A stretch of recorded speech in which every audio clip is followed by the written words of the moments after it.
Hey, I'm Natalie Rose and welcome back to Wake Up, the channel that helps you think less about food in your body and more about truly living. Today, I want to talk about something that I know weighs heavily on many of you, which is the fear that you'll never fully accept your body, especially if you let go of dieting and restriction for good. Maybe you're wondering if feeling at peace with your body is actually even possible for you. If so, this episode is for you. And I totally get it because I've been there too. In fact, the reason why I'm talking about this topic today is because the weather has been getting warmer in the GTA. And for so many years, as soon as the weather started warming up, it used to fill me with such dread because warmer weather meant less clothing and less clothing meant revealing more of my body. And I absolutely hated that, especially because during that time, I would have spent the entire winter hibernating, overeating, hiding myself in oversized clothes. And then all of a sudden it felt like I had run out of time to lose weight and get fit for summer. What was even worse was seeing all the other pretty girls that I used to go to school with just effortlessly embracing the warmer weather, sun tanning outside in their shorts and t-shirts. I used to think, why is it so easy for them? Why don't they struggle with food in their body? Why does their body look the same year round and not fluctuate majorly like mine did? Why did I have to struggle so much? But now I'm actually excited for the warmer weather. I picture myself waking up in the morning, stepping outside in my tank top and shorts, or maybe even my pajamas, and feeling the sun on my face and on my skin. I look forward to those mornings. And it's not because my body has drastically changed between now and back then. It's because my mindset and behaviors did. So if you're struggling with this fear, I want to explore why body acceptance might feel impossible for you right now and what you can focus on instead. First, let's chat a little bit about the myth of body positivity because there's so much noise online about what body acceptance should look like. On one end, you have the lose weight to feel confident crowd. And on the other end of the spectrum, there's people embracing body positivity in ways that still seem so hyper-focused on their body. For example, they are caressing their stomach fat or jiggling it around. That has never sat well with me. I think it can give off the message of just love your body no matter what it looks like, which totally feels impossible for people who just simply don't love their body. My perspective is that true body acceptance isn't either of those things. It's not just about how you see your body. It's about how much space thinking about your body is taking up in your mind. When I think about body acceptance, I think about joy, value, purpose, relationships, life outside of your body. Because your body is just the vehicle, your life is the actual journey. And I don't care if that sounds cliche, it is the truth, and let me explain a little bit more. Because another piece of that is self-care, how you treat your body. And I do believe that in order for you to safely ride through life, feeling good in your body, you have to be respecting it and taking care of it. And I think that's where body positivity got it wrong, or at least people's perceptions of body positivity, is that there's this assumption that once you accept your body, you stop taking care of it, or that you stop having any fitness or health goals. And that's not my idea of body acceptance. I think to truly accept your body, you need to accept genetically the type of body that you have and what limits your body has, to stop trying to mold your body into a genetic prototype that is simply not your own, and to commit to taking care of your body anyway. For me, when I struggled with my body, I flipped between two extremes, either obsessively dieting and going to the gym every day to the point where it felt forced and not fun, or not exercising at all and binge eating. So for me, body acceptance was a struggle. It was a commitment to putting my feelings about my body aside and committing to regular practices of self-care that came from a place of healthy discipline and self-compassion and love and respect, even though I didn't love my body at that time. It's almost like if my body were a child and she didn't want to brush her teeth every day, but I knew that teeth brushing is a good form of hygiene, I would gently encourage her to brush her teeth, even if it were just for 1 minute. And that's what I did with exercise. I said, look, Natalie, bouncing between these two extremes isn't healthy. So how can you find the middle ground? And so what I chose to do was to take a 10-minute walk every day, commit to 10 minutes. It wasn't about changing my body anymore. It was about moving her, giving her something that she needed. And what that did was it showed me that I was able to keep a promise to myself, that I was able to feel good after gently encouraging myself to move, not in a way that was shame-inducing, like if you don't go for your walk today, Natalie, you're going to stay fat and you're going to be miserable, like you hear on Skinny Talk. It was, Natalie, this is going to be good for you. You don't have to overdo it. Just do 10 minutes. And most of the time, I finished that 10 minutes wanting to do more. I felt empowered just by those 10 minutes. And of course, if I missed a day or two, I didn't beat myself up. I was trying to combat the all or nothing thinking mentality. I just reminded myself that I'm a normal human. So I would encourage myself to get back up and continue. And the irony of it is that over time, my weight stabilized because I was just incorporating this regular practice of self-care. This for me was true body acceptance because for once in my life, the focus wasn't on losing weight and changing my appearance to feel good about myself. It was engaging in actions that helped me feel good about myself that, ironically also changed my body in a way that felt good too. It was empowering. And research backs this up. A study in 2013 found that body image flexibility, the ability to accept thoughts and feelings about your body without letting them dictate your behavior, matters way more for well-being than body satisfaction itself. Why? Because body satisfaction is fleeting. It can change with the lighting, your mood, or even the kind of day that you're having. But body image flexibility is what allows you to navigate those feelings without spiraling, while being able to continue committing to the practices that help you feel good in your body. It means you can experience a negative thought about your body without letting it ruin your whole day, dictate what you eat, or stop you from showing up in life. So let's talk about what to focus on instead. Number one, let's address the fear of judgment. One of the biggest fears I hear from my clients in the community is, okay, what if I accept my body, but other people don't? How can I live with other people not accepting my body? And listen, that makes total sense. We are literally wired for others' approval. We need it to feel secure and safe. But let me tell you about Tina, a past client of mine who worked with me in the community. She was an athlete and a gym manager who lost her period from overexercising and undereating. She had this idea of what an athlete should look like. Abs, no cellulite, very minimal body fat percentage, working out every single day, but that didn't work for her.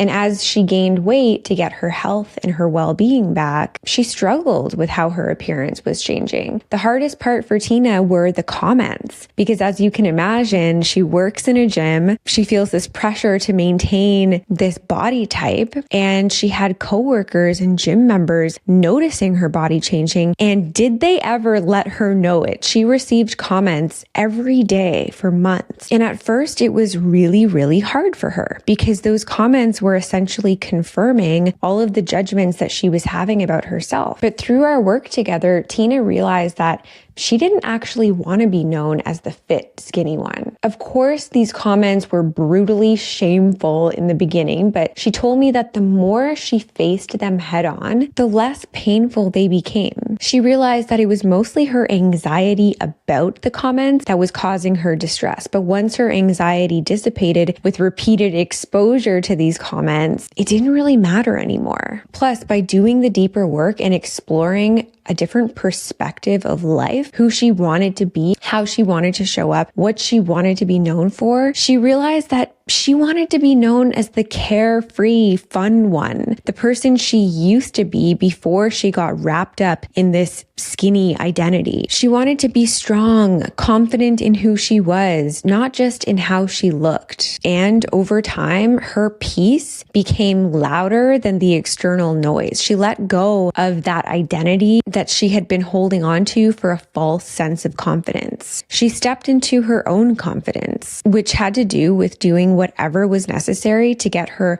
health back, her energy back, her period back, her well-being back. Because self-respect comes from meeting your needs. And that's exactly what she was finally doing. So let's talk about shifting the goal from acceptance to respect. Instead of aiming for full-on body love, what if you focused on respect and meeting your needs? Now, I know that everyone just wants to swallow the magic pill. If I could just take a pill that makes me skinny and fit, then I'd feel good about myself. Respecting your needs doesn't make you feel like you're going to love the way that you look or like the way that you look. And I get that, but it is the only way there, right? Respect is an action that makes a difference. You just don't see that difference right away. Respect looks like nourishing yourself, resting when needed, moving in ways that feel good. It's taking care of your body even on days when you don't like it. Another one of my clients, Annette, struggled with this. She came into the community totally consumed with thoughts about shrinking her body. But after a few short months, she realized that she could move beyond body neutrality. Body neutrality is a great step, but she actually made it further, where she got to a place of acceptance,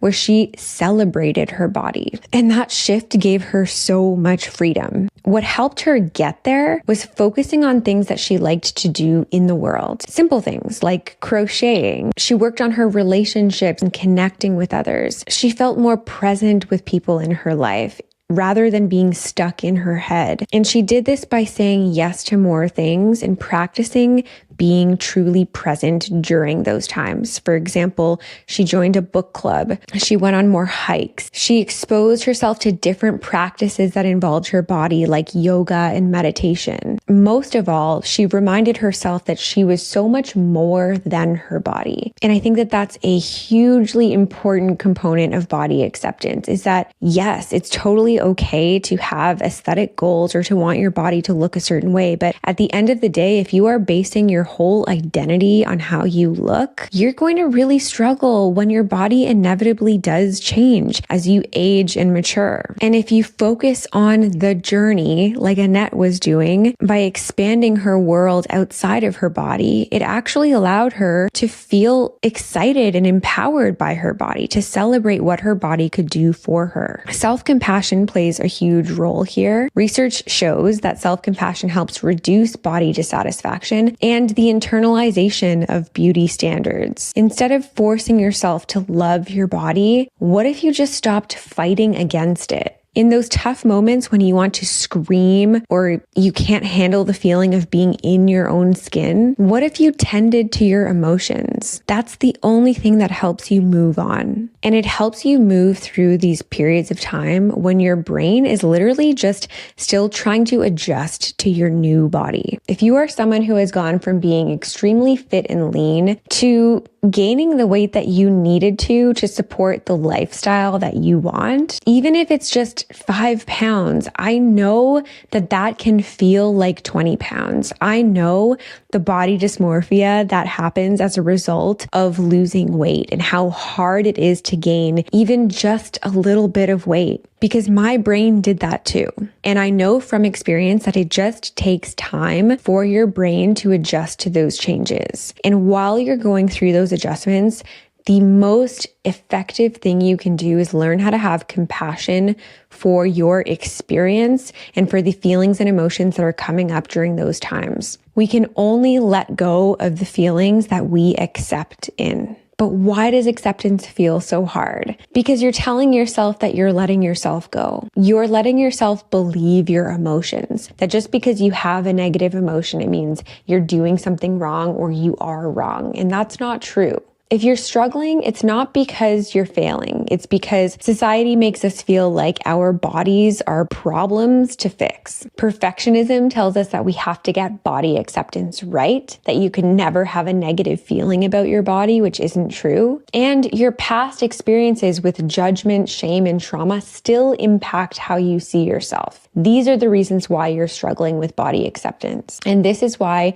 self-acceptance isn't a destination that you just magically get to one day where you totally accept your body and you like it all the time. It is a constant daily practice. It is a choice to accept your body. It is a daily choice. Every day I wake up and I do not choose violence against my body. If I have a critical thought come up, I notice it and I'm like, I don't really like how that's going to make me feel. I don't engage with that thought. Doesn't mean that I don't have those thoughts. They do come up less than they did before, but I don't engage with them because I don't want to feel bad about my body. I choose love and peace. If you keep holding on to the struggle, the criticism, the battle with your body, that is what your reality will be. Radical acceptance is a powerful skill that comes from dialectic behavior therapy. It's not powerful because it makes all of your negative thoughts and feelings disappear. It's powerful because it allows you to stop fighting against them, to stop fighting against reality. It means recognizing this is my body today. This is how I feel about my body today, and I can't change that in this moment. So I will treat my body and my feelings about my body with care, because otherwise resisting reality and fighting myself will only prolong my suffering. For example, if I wake up feeling fat and decide to stay home instead of going out,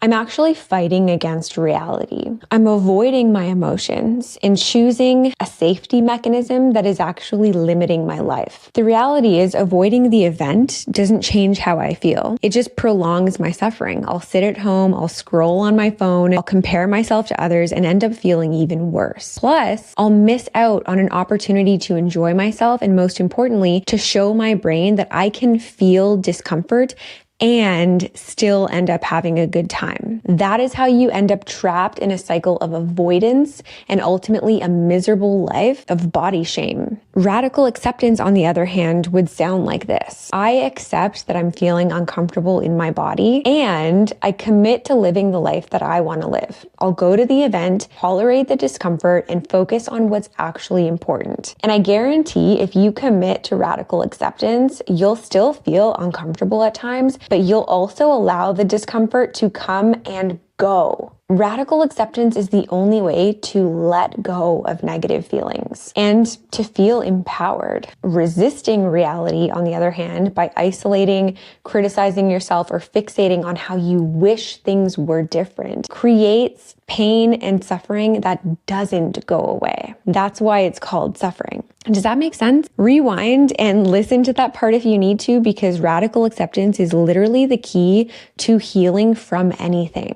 And now you might resist the concept of radical acceptance because your brain is thinking this is giving up, but it's actually the opposite. It's choosing to put your energy into living rather than constantly trying to fix or shrink yourself. It's saying, I deserve to exist as I am now. It's saying I choose to face reality and live through it than hide and avoid it. It's saying both pain and joy are part of life. And if I'm only pursuing joy and trying to avoid all pain, then I'm living in denial, and denial results in suffering. The more you practice radical acceptance, letting things in and letting them go, the more peace you create. Because when you stop resisting reality, when you stop waiting until you look different in order to accept yourself, you free up space for joy, connection, and the life that you actually want to live, which ultimately helps you accept yourself. To start wrapping up this episode, I want to talk about what you can do when you feel stuck in self-judgment. First, practice radical acceptance and compassion. This doesn't mean that you have to love your body, but it does mean accepting where you are right now without the additional shame, the fight, or the criticism. Acknowledge your feelings without judgment and ask yourself, what can really help me feel better in this moment? What can I do right now to soothe this? Next, challenge your assumptions. If you're feeling insecure at a social event, ask yourself, is this really about your body? Or is it because your mind is so fixated on your body that you're unable to enjoy anything else? Sometimes our insecurities aren't so much about our body as we think they are. They're about where our focus is. So shift your attention beyond your body. What do you want to make space for in your life? If you had the perfect body, what would you be doing? What excites you? What kind of person do you want to be? How do you want to make other people feel? Start practicing these qualities and traits now, not by pretending to be someone else, but by embodying the values that you want to prioritize regardless of how your body looks in this moment. And finally, focus on community, your relationships, your connections. Research shows that having social support improves body image in itself. It also reduces disordered eating behaviors and improves general life satisfaction. And healing doesn't happen in isolation. This is exactly why I created the CommunEAty, my group coaching membership, because I know how transformative it is to feel seen, to show up as you are, and to be accepted and celebrated by others who share the same values as you. So to answer your question, can I fully feel at peace in my body? The answer is yes, if you choose to, and if you keep choosing peace every single day. Peace doesn't mean liking your body all the time. It also doesn't mean that you'll never have a negative thought or emotion. It means you choose an action that supports your values, the life you want to live, and the person that you want to be. It's about caring for your body for internal validation instead of harshly punishing your body for not meeting unrealistic external expectations. You don't need to wait for the perfect body to begin living your life and accepting it. The goal isn't to never have bad body image days, but to make space in your mind for the life that you want to live beyond the body that you see in the mirror. The irony is that when you're living your life, taking care of your needs and pursuing joy and fulfillment, your body will respond to that in ways that are favorable. You will naturally feel better in your body when you are embodying your values and practicing confidence. So I'll leave you with a reflection. What is one way you can start showing more respect for your body? I'm sure there are already ways that you do this, but what's one area that requires a shift? Maybe it's stepping away from the mirror when you notice yourself standing in front of it, criticizing yourself. Maybe it's making sure that you put on some more comfortable clothing when your clothes feel too tight and you're feeling fat. Maybe it's showing up when you feel ugly or unattractive instead of hiding. Start there, choose one thing, and practice it repeatedly. It's the small shifts that lead to bigger shifts. Thank you so much for tuning in today. If this episode resonated, feel free to leave a comment below, share this episode with a friend, or even reach out to me on Instagram at Wake Up and Smell the Rose. I'd love to hear your thoughts. And if you're ready to transform your relationship with your body, with your emotions, and most importantly with yourself, drop your name on the waitlist for the CommunEAty, my group coaching membership that helps women heal from the inside out. The link is in the show notes. See you next week.